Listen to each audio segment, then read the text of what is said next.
High, সবাইকে জানার কালী পুজোর অনেক অনেক শুভেচ্ছা। তো দেখো আমি রেডি হয়ে গেছি, তো এবার মা বাড়ি যাবো। আর তোমরা যারা আগের ব্লগ দেখেছো তারা জানো যে আমি মা বাড়ি এসেছি। তো বোলপুর থেকে রায়পুর যাচ্ছি মা বাড়িতে। তো চলো তাহলে যাওয়া যাক। তো দেখো আমরা প্রায় পৌঁছেই গেছি, আর এটাই হচ্ছে মা বাড়ি যাওয়ার রাস্তা। আর আমরা যারা শহরে থাকি তাদের আমার মনে হয় গ্রামের রাস্তাগুলো প্রচণ্ডই ভালো লাগে, আর বিশেষ করে আমার তো খুবই ভালো লাগে। তো দেখো আমরা প্রায় চলেই এসেছি। আর এই যে স্কুলটা দেখছো এটা হচ্ছে রায়পুর স্কুল। আর এরপরে মা বাড়ি পৌঁছে যাবো। আর এখানে দেখো মিষ্টির দোকান আছে, এখানে একটা আর এখানেও একটা মিষ্টির দোকান আছে।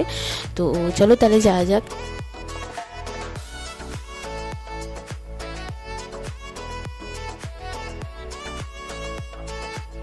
তো দেখো মা বাড়ি পৌঁছেই গেছিলাম ওই 3:30 4টে এরকম নাগাদ। তো তারপর একটু ফ্রেশ ট্রেশ হয়ে আমরা সন্ধেবেলাতে রেডি হয়ে গেছি, আর রেডি হয়ে এখন বেরোচ্ছি ঠাকুর দেখতে।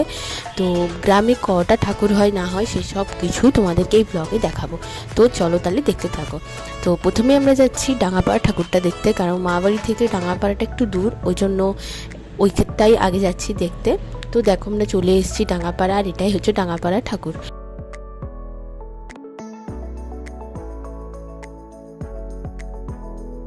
তো দেখো ডাঙাপাড়া ঠাকুরটা দেখতে যাওয়ার পর আমরা চলে গেছিলাম ঘোষালবাড়ির ঠাকুর দেখতে।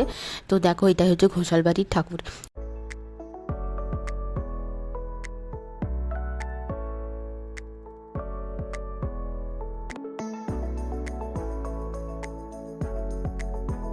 এরপর যাব রায়পুরে যে খেপামা বাবা মা আছে সেই ঠাকুরটা দেখতে, আর তোমাদেরকেও দেখাতে। আর এখানে মাঠ থেকেই শুনেছি যে খেপামা বাবা মা খুবই জাগ্রত, আর ওখানে প্রচণ্ড ভিড় হয়। তো দেখো এটা হচ্ছে খেপামার মন্দির, আর এখানে দেখো প্রচণ্ড ভিড় ছিল, তোমরা দেখতেই পাচ্ছ কতটা ভিড়। তো যাই হোক এটাই হচ্ছে খেপামা, আর বাবা মা ঠাকুরটাও দেখাবো। তো চলো তাহলে যাই। দেখো এখানে ছোট ছোট একটু মেলার মতো হয়েছে, আর এটা হচ্ছে বাবা মার মন্দির। এখানেও ভিড় আছে কিন্তু খুব একটা নেই, তাও ছিল। তো দেখো আমাদের মোটামুটি সব ঠাকুরই দেখা হয়ে গেল, আর এবারে একদম মা বাড়ির পাড়ার যে ঠাকুরটা সেটাই তোমাদেরকে দেখাবো। আর এটাই হচ্ছে মা বাড়ির পাড়ার ঠাকুরটা। তো চলো তাহলে এবার বাড়ি যাওয়া যাক। বাড়ি এসে দেখো ফ্রেশ ট্রেশ হয়ে আমরা রাতের খাবারে জোগাড় করতে লেগে গেছি। আজকে রাতে হচ্ছে ডালপুরি। তো চলো তাহলে রাতের ডিনারটাও করে নেওয়া যাক। তো রাতের ডিনারে ছিল ডালপুরি, আলুর দম, আর ছিল মিষ্টি।